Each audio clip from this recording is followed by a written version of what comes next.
som está indo aí atrás direitinho? Então, boa noite a todos deste do outro lado da vida. Tenho certeza de que o salão está mais cheio do que a gente pode enxergar. Pedimos ao nosso Senhor Jesus Cristo que nos envolva com sua energia de amor e de esperança, para que todos possamos sair daqui no dia de hoje melhor do que entramos, graças a Deus. Hoje eu trouxe um tema que causa muita expectativa normalmente. Há uns simplesmente por curiosidade, outros têm medo de falar sobre reencarnação, sobretudo as pessoas que nunca vieram a uma casa espírita. Há alguém aqui hoje que nunca tenha vindo a uma casa espírita? Levanta o braço, se tiver. Mas já ouviu falar em reencarnação e acredita em reencarnação, tanto que está aqui, não é? Porque normalmente nós, pobres mortais, simples mortais, nós somos assim, nós reclamamos da vida, continuamos nos comportando de maneira errada, e quando alguma coisa nos acontece, nós perguntamos: por que comigo?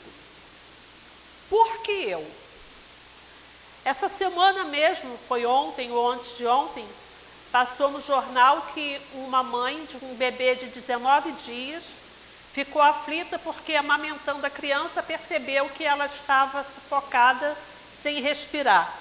Então ela entrou desesperada no elevador e no andar seguinte entrou quem? Nada mais do que um bombeiro, que era morador do prédio e que estava indo para o play com o filhinho.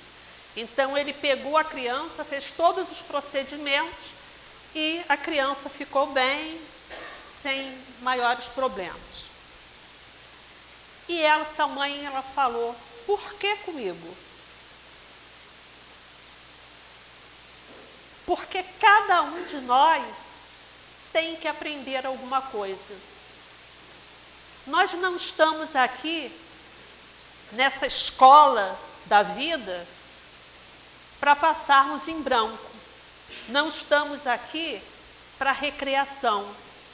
É lógico que umas pessoas se sentem mais felizes, outras se sentem completamente infelizes, mas já se diz que a felicidade não é desse mundo, embora tenhamos que buscá-la nesse mundo. Quando a gente fala em reencarnação, em planejamento reencarnatório, às vezes se pensa assim: bom, então eu vou desencarnar e quando eu estiver em outro espaço, no espaço apenas espiritual, aí sim, lá enquanto espírito desencarnado, eu vou me preocupar e a espiritualidade vai me ajudar nesse processo para a reencarnação. Não pode, não deve ser apenas isso. Enquanto encarnados, nós temos de nos aperfeiçoar, nós temos de ser, ao meio-dia, melhores do que fomos às 11 horas, e assim sucessivamente.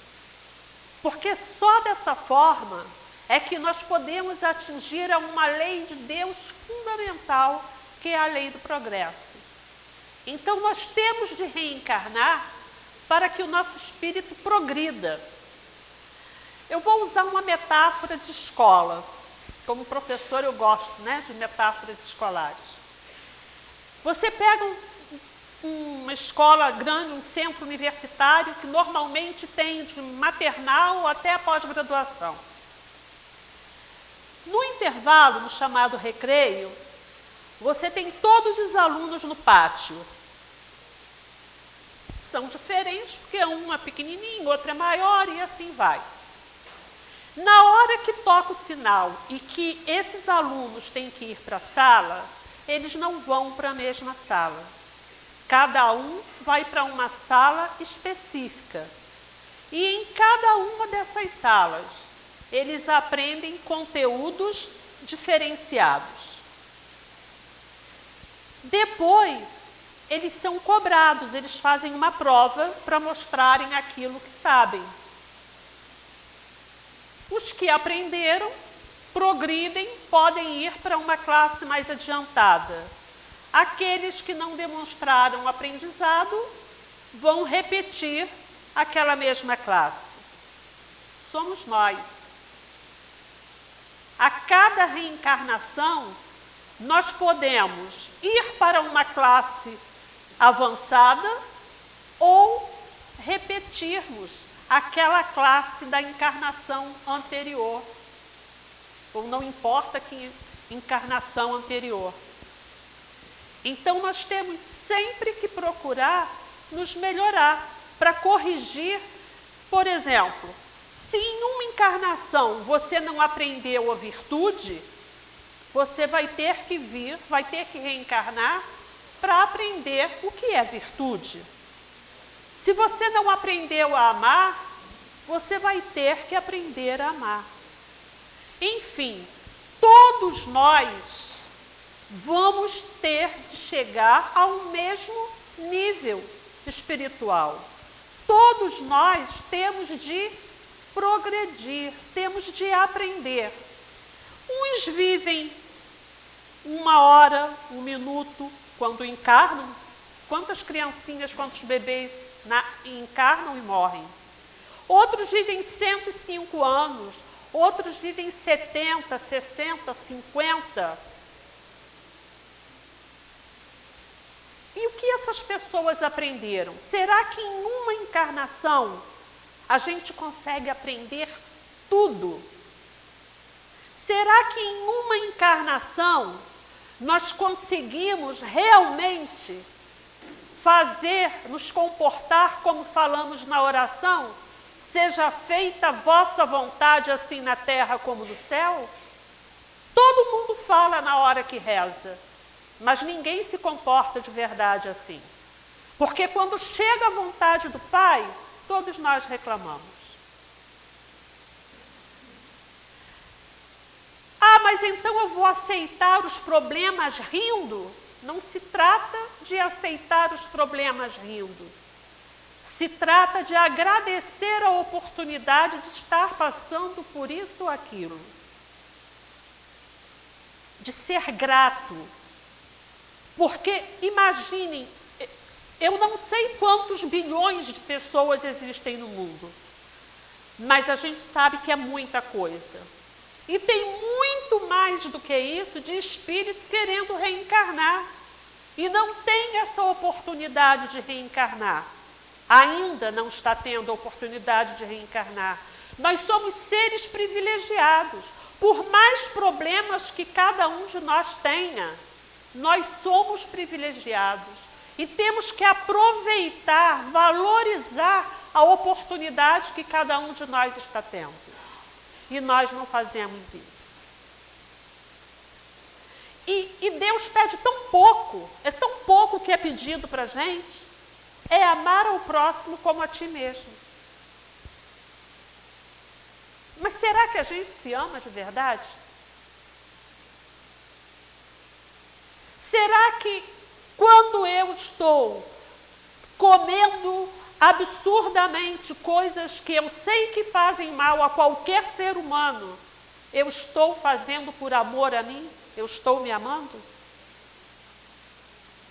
Será que aquela pessoa que só vive embriagada por prazer, será que ela está se amando?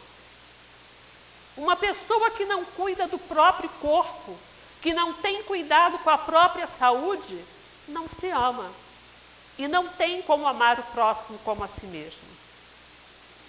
No máximo, ela vai ser tão descuidada com o outro quanto é com ela mesma. Por exemplo, a gente tem que agradecer e entender o porquê, né, de certas coisas. Hoje, eu penso assim, se eu não tivesse sido uma criança com muita crise de bronquite, aliás, não só a criança, a velha agora está também com bronquite, hoje eu não estou bem, porque eu estou com bronquite, mas eu não podia rir quando eu era criança. Quem teve ou quem conhece alguém com crise séria sabe que é isso. Porque eu começava a rir e aí a crise vinha. Eu não podia correr, não podia brincar de bandeirinha, de queimado, de nada. Essas coisas que criança da minha época gostava de fazer, eu não podia. A minha mãe era professora e o que sobrou para mim de brincadeira a não ser de casinha e boneca? Brincar de escola, onde eu, claro, era professora. E daí passei a ser conhecida, apelidada na vizinhança de professorinha. E me tornei professora realmente. Mas será que se eu não tivesse tido aquela bronquite que eu tive lá na infância, eu teria sido a profissional de hoje? Então eu tenho que agradecer a Deus a oportunidade que Ele me deu de ter bronquite, de passar pelo que eu passei, mas de ter descoberto uma profissão que eu abracei como missão, porque eu fiz da melhor maneira que eu pude. Então, se cada um de nós valorizar essas coisas que parecem ser ruins na vida da gente, com certeza nós vamos aprender alguma coisa. Eu tinha uma amiga que tinha 3 filhos, 2 meninas e 1 menino. A filha primeira que casou, com 1 mês de casada, foi atingida por uma bala perdida na cabeça, ficou em coma e no dia que fez 2 meses de casada, ela desencarnou. E a minha amiga falou: "O que Deus quer comigo?" Tempos depois, o filho apareceu com um câncer, que o levou. E mais uma vez ela falou: "O que Deus quer comigo? Que eu não sei." Por fim, ela desencarnou com câncer, há cerca de 1 ano e pouco. Eu não sei se hoje ela descobriu o que Deus queria com ela, mas eu tenho a certeza de que, pelo menos comigo, que era amiga, e com outras pessoas que viviam com ela, serviu para mostrar que nós não somos nada.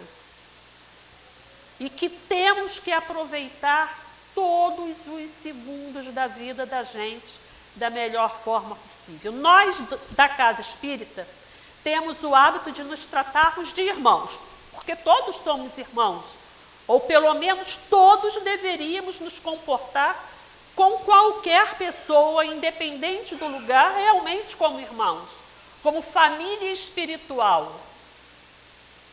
A gente divide lanche, a gente se abraça, mas será que fora daqui todos nós nos comportamos dessa forma? Coloquem a mão na consciência.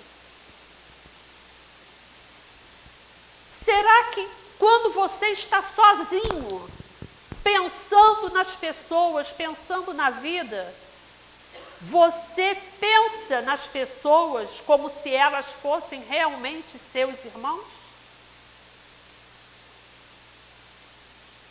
Ou é muito fácil da boca para fora quando está com uma plateia, com assistência? Todos nós temos a obrigação de repensar os nossos atos,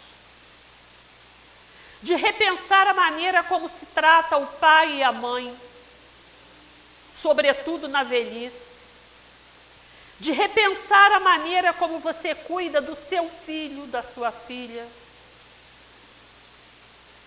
Porque ser mãe, eu quero ser mãe, mas você vai abrir a liberdade que você tem? Vai abrir mão da liberdade que você tem? Porque ser mãe significa dormir mais tarde, acordar mais cedo, deixar de fazer as coisas que você quer a hora que quer e muitas vezes deixar de comprar para você para comprar para o filho. Muitas famílias, as mulheres deixam de comer para que o filho possa comer. Isso é ser mãe. Mas falar é fácil. Como ser pai também é muito fácil falar, mas ser pai também é dar atenção como a mãe dá ao filho. É educar, é garantir que aquela criança cresça com humanidade.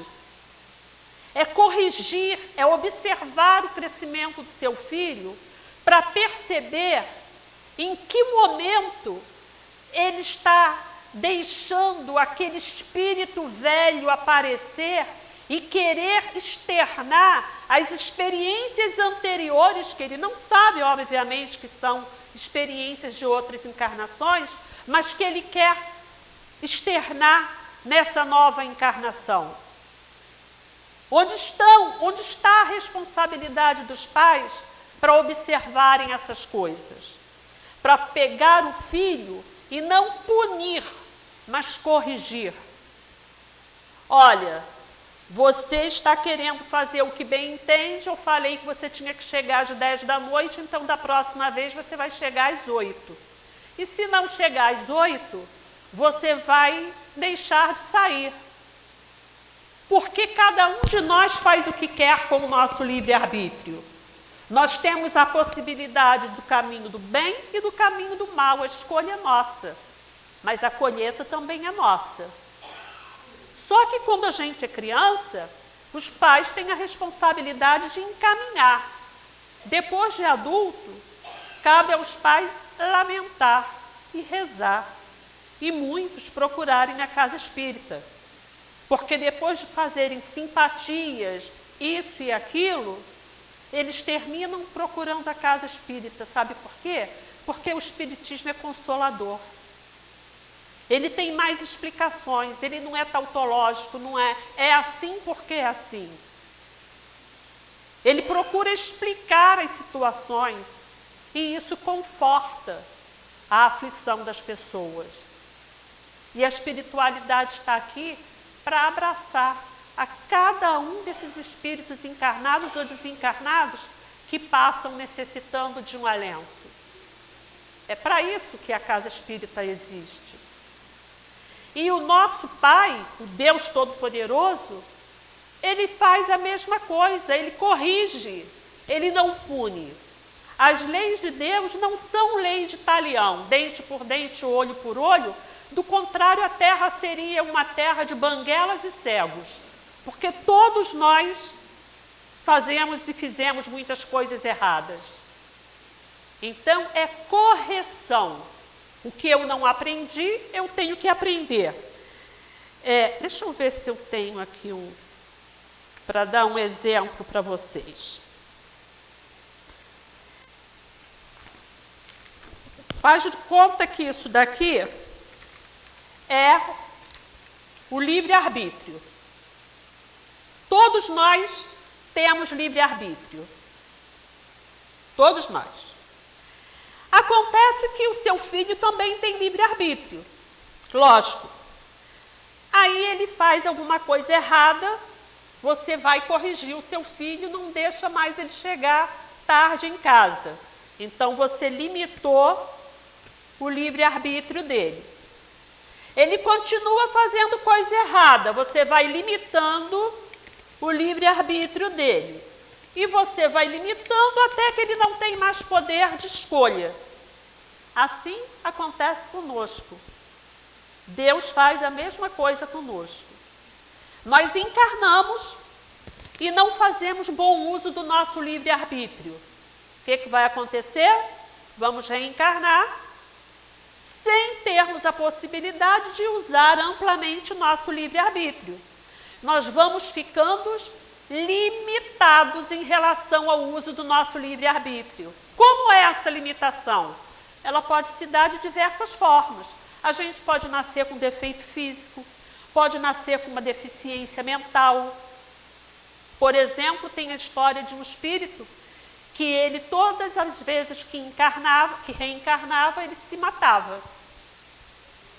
E uma das vezes, ele mesmo pediu que fosse impedido de fazer isso, porque ele não aguentava mais. E ele reencarnou com um problema, uma deficiência que o mantinha preso à cama. E a família não entendia. Que pai, que mãe, não é, que vai ficar feliz vendo aquele filho naquela situação sem poder fazer absolutamente nada. Mas foi aquela situação foi em atendimento a um pedido daquele espírito. Foi a maneira que ele teve de não cometer mais aquela barbaridade que era o suicídio.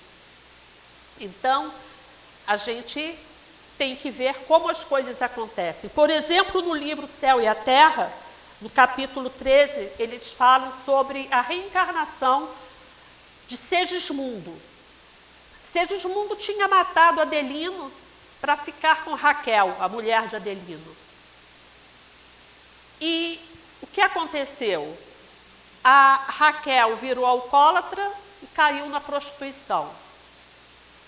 Então, Segismundo destruiu a própria vida, porque se tornou um assassino, matou o marido o Adelino, o marido da Raquel, e acabou com a vida da Raquel.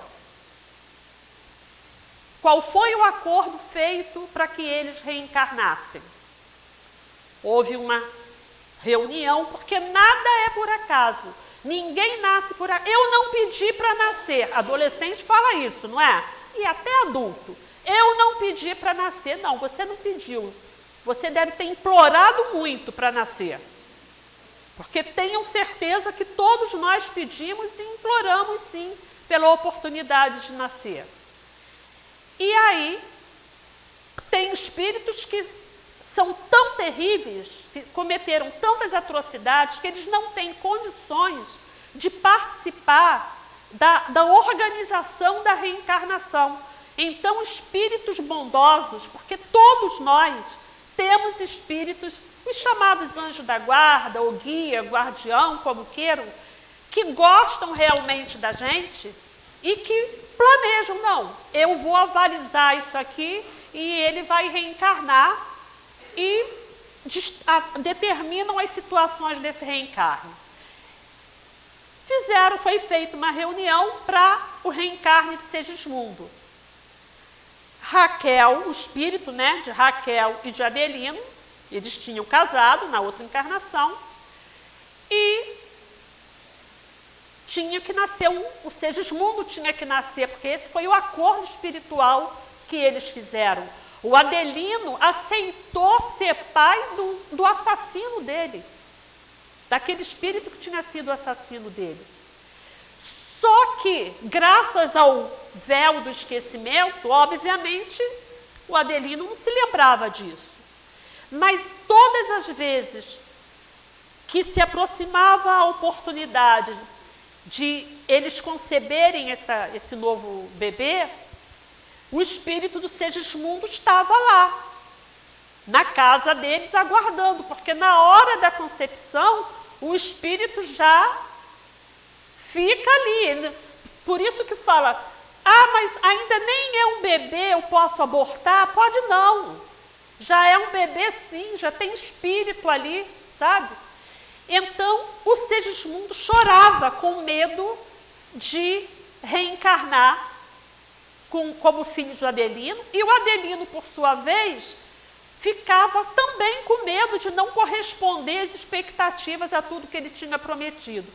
E aí os espíritos de Herculano e Alexandre fizeram todo um acompanhamento, todo um tratamento, um amparo espiritual, até que Segismundo foi concebido e nasceu filho de Raquel e do Adelino.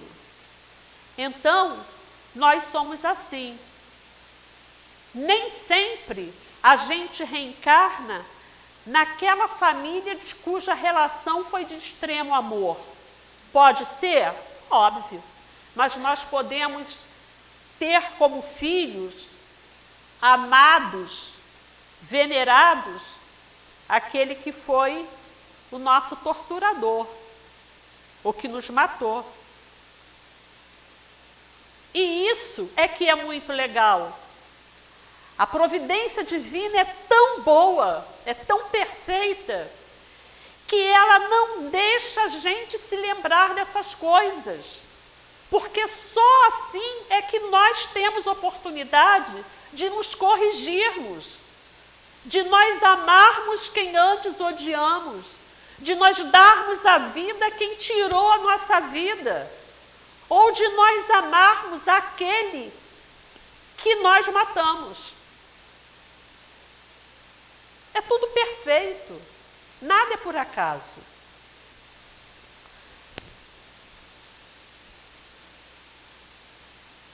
Para que reencarnar? Para continuar o que começou. Se você começou bem, você vai continuar fazendo o bem. Se você já se aperfeiçoou nas suas virtudes, você vai continuar crescendo nas suas virtudes. Consertar o que destruiu. Por exemplo, essa relação do Segismundo com o Adelino. Transformar o ódio em amor. Que coisa mais linda do que isso, essa oportunidade de transformar ódio em amor. Devolver à vida o que tomou injustamente. Aprender o que não aprendeu. Redimir-se dos erros cometidos. Não, eu me arrependo dessas coisas erradas que eu fiz e eu agora vou trilhar pelo caminho certo. Agora vejam que essas coisas, elas não têm necessariamente que acontecer só lá no nível espiritual. Eu vou desencarnar, aí é que eu vou pensar nisso tudo.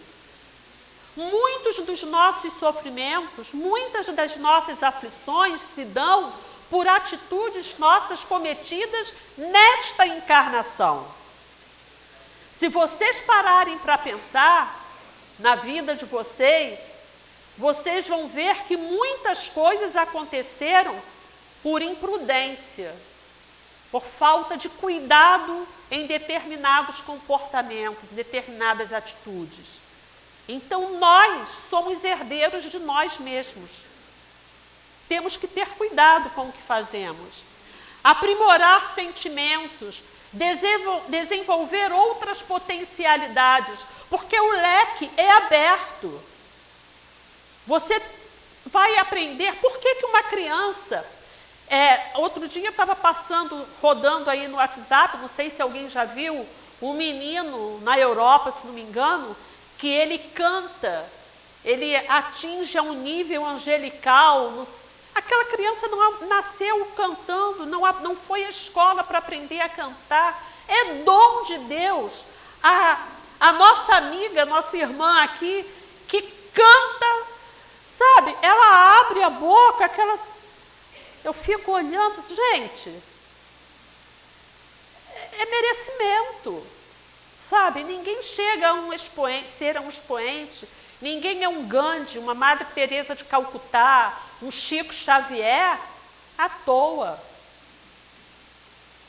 Mas eles nunca sofreram? Certamente já passaram por sofrimentos e fizeram coisas erradas, mas se aperfeiçoaram. São espíritos que não tinham necessidade de reencarnar e que se oferecem, são os grandes missionários. Nós temos que valorizar o que desperdiçamos, evoluir e temos que ser felizes. A Joana de Ângeles diz que a reencarnação é instrumento do progresso do ser espiritual.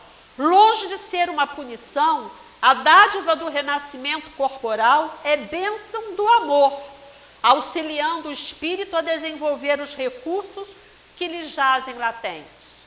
Então, nós temos situações adormecidas e que temos que deixar aflorar para nos reeducarmos. Regras que regem o retorno do espírito. A atração e a afinidade.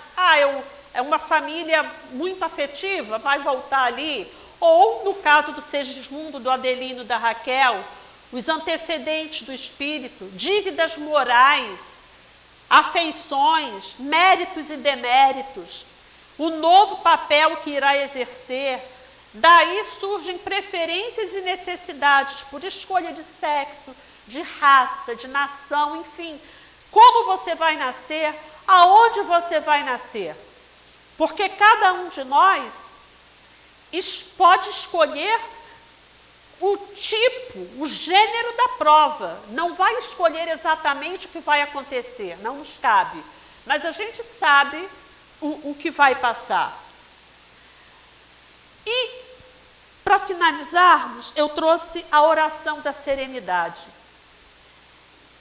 Que a gente realmente consiga sentir o que fala essa oração. Deus, conceda-me a serenidade para aceitar as coisas que não posso mudar. A coragem para mudar as coisas que posso e a sabedoria para discernir uma da outra, vivendo um dia de cada vez, apreciando um momento de cada vez, recebendo as dificuldades como um caminho para a paz e como Jesus, aceitando as circunstâncias do mundo como realmente são e não como gostaria que fossem. Graças a Deus.